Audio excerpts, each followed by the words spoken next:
All right, hello. Attempt number 2. First attempt, I wasn't wearing a shirt. I didn't notice it till about 5 minutes in. Funny story, when I was a freshman in college, I was taken for my foreign language, sign language. My name is, I'm not going to spell it out. Anyway, I had to do videos for the class, and after my first video, the teacher, who was a deaf guy, and I'm not being mean or rude, but it was hard not to laugh in his class because he would speak, but he was deaf, and you know how that sounds like. And he had an interpreter there, luckily. But anyway, I turned in my first video without a shirt on, and from that point on, he would tease me about it. And we got along well. In fact, he wanted me to become a sign language interpreter because I did so well in the class. But I just took it in case I had a deaf kid, and I didn't want to learn any other foreign languages. But that being said, I don't normally wear a shirt around the house in the summer or at any time really.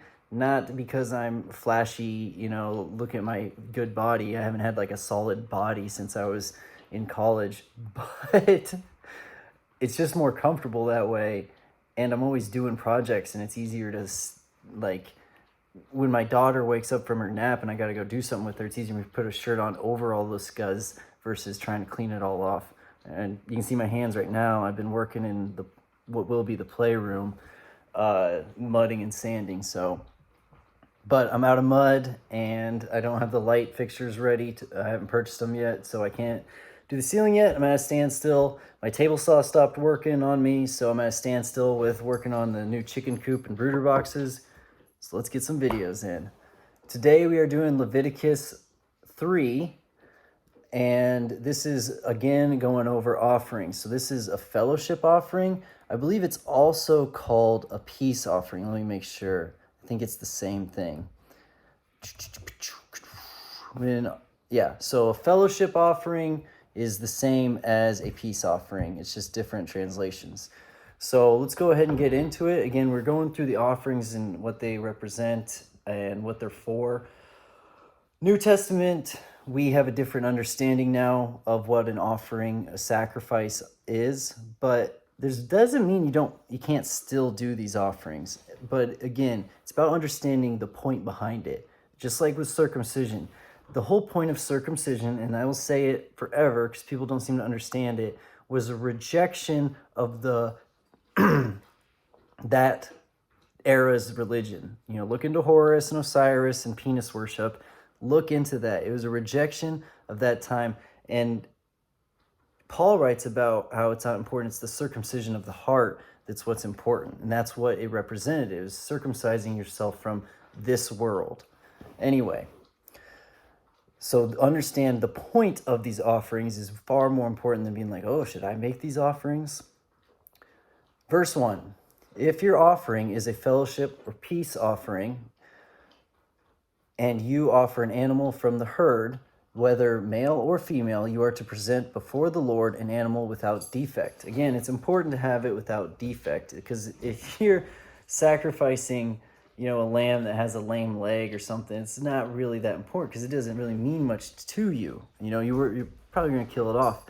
If you have an unblemished, whether male or female, that's going to be one of your breeders. You're going to keep the line going through them. So to sacrifice them, it's sacrifice showing that you trust that the Lord will continue to bless you and provide for you, because you're kind of throwing away a lucrative asset right there, basically. You are to lay your hands on the head of your offering and slaughter it at the entrance to the tent of meeting. Then Aaron's sons, the priests, shall splash the blood against the sides of the altar. I wonder how dirty that side of the altar got over the years. From the fellowship offering, you are to bring a food offering to the Lord, the entrail, organs, and all that fat that is connected to them, both kidneys with the fat on them near the loins, and the long lobe of liver, which you will remove with the kidneys. Then Aaron's sons are to burn it on the altar on top of the burnt offering that is lying on the burning wood. It is a food offering, an aroma pleasing to the Lord. All right, so let's get into I'm using today the Blue Letter Bible. Who is this? Guy's got a weird name. It's like David Guzik commentary. Now, before I get into this, I want to give you some of the things that I know from my research and just from common sense. So we today would be like liver, kidney, the fat, throw that away anyway, sort of. We just want the meat. But that's the healthy stuff, okay? The liver, the kidneys. It's funny, my sister, who's big, she lives out in LA. She would be considered back here in Midwest, basically liberal, but I call her LA conservative because they think she's a conservative, but she's got a lot of LA mindsets and but it's more old school. And she will send us, when my wife got pregnant, we had this big long book, I think it was a Weston Price, is how like starting 2 years before you get pregnant, you should be drinking so many ounces of cod liver oil a day and eat the kidneys, and then because that's the healthy stuff. And even right here, both the internal organs and all the fat that is connected to them, both kidneys with the fat on them and the loins. Because if you're not specific with this stuff, people might at least cut the fat off of those, because the fat, again, in those days, with as much energy as you're burning and everything, the fat, especially the fat connected to the kidney and liver, that's healthy, okay? We look at stuff like, oh, no fat, we can't eat fat. No, if you're working the way the Israelites were working, or anybody in those days was working, as much energy and calories you're burning and nutrition that you need, that fat, with a healthy fat like that, is going to be important. Some people might have skimmed it off. So again, male or female, that's the big difference. Otherwise, everything's pretty much the same with this offering, and it's a peace or a fellowship offering. So if you're having some strife with another family or something along these lines, this was the way that you would have handled those sort of things to show that you want peace. You're going to make an offering of one of your unblemished assets, you're from the herd. You want to make peace with this other family or with this other person or whatever it may be. So here's the commentary. In contrast to the burnt offering, a peace offering sacrifice could be either male or female. However, the animal still had to be without blemish. So it's not seen as big of a sacrifice. Again, a lot of bears are homesteaders or farmers or something of that sort. The unblemished male is worth more money than the unblemished female. You can make either one, and maybe it would be depending on how big of a feud that was going on that you wanted to make a peace or a fellowship offering for. You might go with a male over just to like show the other group how much more serious you are, but you could do it with a female and no one would look down upon you. Female unblemished, yeah, you're going to breed her. You're going to make sure that she has her line, but you can think about how many more, like you can breed the one unblemished male with 6 or 7 females at one time, and then do it again and again and again. So that one unblemished male is worth more money. That's why in the previous sacrifices that we talked about, it had to be a male because it was more important. In the peace offering, the blood of the animal was offered to God along with the fat, which was considered to be the prime portion. Like I said, the fat is the prime portion. They ate the fat. We avoid the fat today. And granted, the way that we raise cattle and the way that we butcher, it's not even necessarily the good fat. It's not a big deal. I eat the fat. I kind of like some fatty steaks, but I'm different like that. There was no mention made of what to do with the meat portion of the animal. This was because the meat portion was to be shared, with a part given to the priest, part given to the one who brought the offering, who ate it as part of a fellowship meal with God. Okay. I wonder if you might also share the meat offering if you were making a peace or a fellowship offering. Like if you're the Hatfields trying to make up with the McCoys, would you invite the McCoys to share in it? It's kind of like having a barbecue. You give the important portions to the Lord, you sacrifice an important asset to eat, you share some with the priests and with the group that you're trying to make peace with. It's basically like a barbecue to settle a disagreement. This was not an offering to make peace with God. This was the purpose of the sin offering. That is the purpose of the sin offering of chapter 4, which we'll get into. But an offering to enjoy peace with God. Okay, so maybe it's not to just make peace and fellowship with another person. I bet it was used that way, though. Just putting it out there. The whole reason Jesus made peace between the Father and the believer is so that peace could be enjoyed. So I'm going to read that again. This is not an offering to make peace with God, but an offering to enjoy peace with God. So the sin offering makes the peace. This is offering to enjoy the peace. Still feel like my theory works better. That is to make peace with another group or person in the eyes of God. Anyway, the greatest peace offering ever made happened when Solomon dedicated the temple, offering 22,000 cattle and 120,000 sheep. First whistle was bad. That must have been history's greatest barbecue. What did I just say? Hezekiah gave a festival where 2,000 bulls and 17,000 sheep were given for peace offering as well. So yeah, it's like I said, it's basically a peace. So I understand it a little bit better now. It's to enjoy the peace with God. First, the sin offering is to make peace with God. And then that's what Jesus would have been. The peace offering was to enjoy the peace.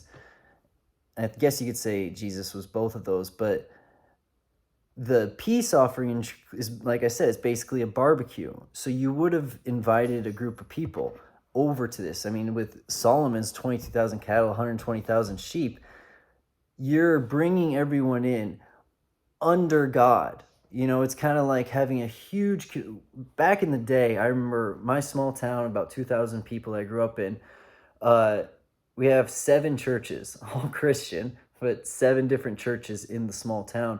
We used to, and it's not really a thing anymore, unfortunately, but we used to have a community Sunday at the park, and it wasn't, they might have like a short sermon, but it'd be very generic so that even the Catholics could enjoy it. And the RLDS and all of them. So, but mainly it was just, they'd have the kids from the different churches get together and learn some songs and perform them. They'd have one of the main choirs in town, and then you would have a picnic afterwards. But it's really great because you're coming together for a purpose. It's not for a birthday celebration or a funeral or a wedding, which are fine, but it's for God. So you're coming together for God, making peace and having fellowship, all under the celebration of God and the peace that you have with Him, enjoying the peace with God. If this offering as a I'm just going to go back. If you offer an animal from the flock as a fellowship offering to the Lord, you are to offer a male or female without defect.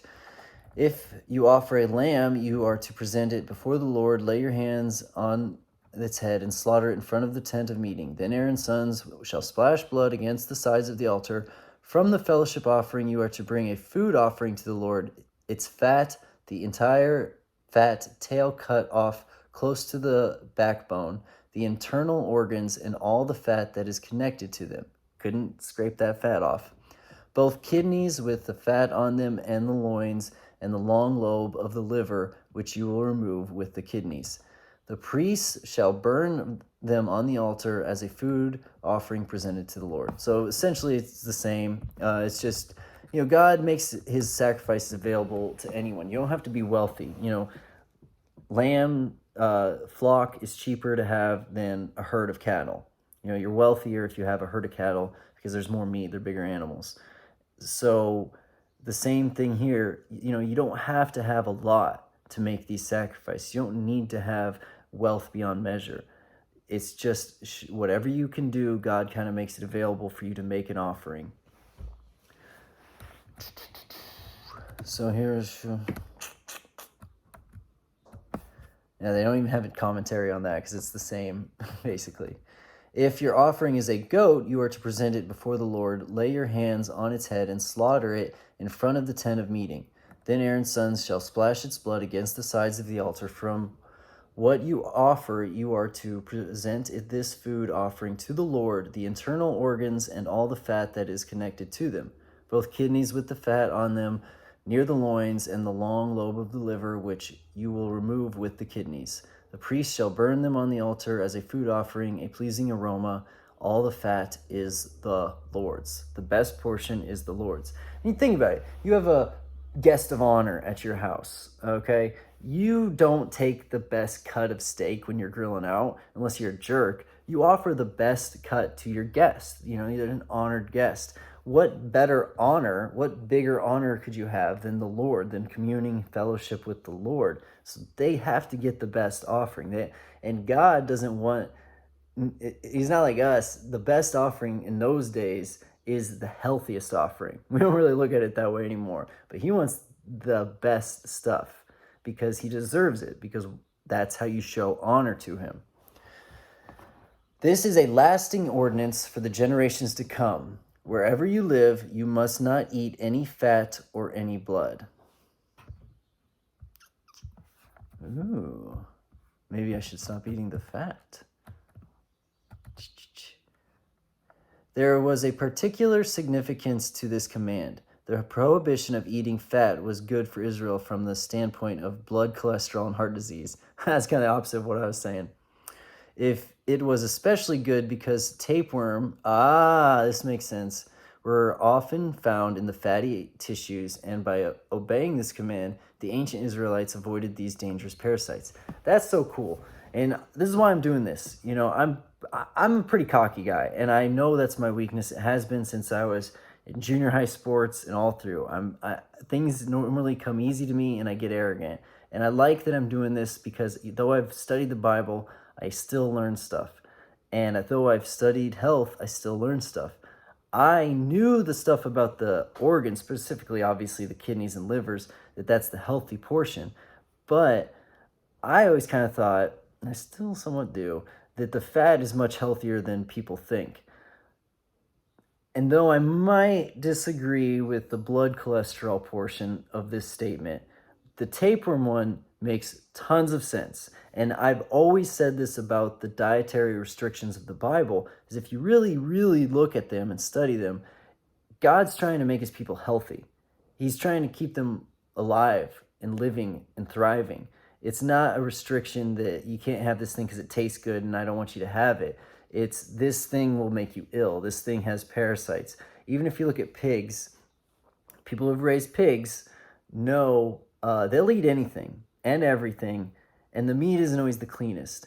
And they're omnivores and can be cannibals. Okay, so it's not, especially if you're not really keeping them, restricted on their diet, then there's no real way of being sure that they're eating healthy. So at those times, even the pig one makes sense. But again, I love learning. I love understanding more. I was wrong in the beginning of this video. I was under the impression the fat was healthy as well. I understand the tapeworm portion. And again, remember, the point of these offerings is what's important. You can do it in your own heart in many different ways. You don't need to make a sacrifice and burn it and everything. What you need to understand is the importance of the fellowship and enjoying the peace with the Lord. Find a way to bring people together under service of the Lord, under the Lord. Bringing people together is always great, but it's best when it's done for God. I don't know a better way of saying that, when I say under the Lord, but something as simple as saying a prayer before the meal. My parents, who are teachers for a long time and coaches, they would have a picnic here at the end of the track season or at the beginning of the school year. And because it's their house, they'd always say, it's our house, so we're going to start this with a prayer. Something as simple as that. But I think it's even better to just simply have a celebration to honor the Lord like this. That's something we don't do anymore. Think about it. When do you just have a celebration where you invite people over? Oh, what's this for? Oh, we just want to honor God. We want to fellowship with our friends under the God's glory and enjoy his peace and his fellowship. Whoa. Think about that. Think about how much better churches would be if that was just the case. Now, I know churches have potlucks and picnics and stuff, but I'm just saying, if the world understood things that way, that let's just have a celebration of how God's blessings for us and have our friends over and, we'll butcher a cow or a lamb. Anyway, I hope whoever my one viewer has been enjoying these. God bless and have a wonderful day.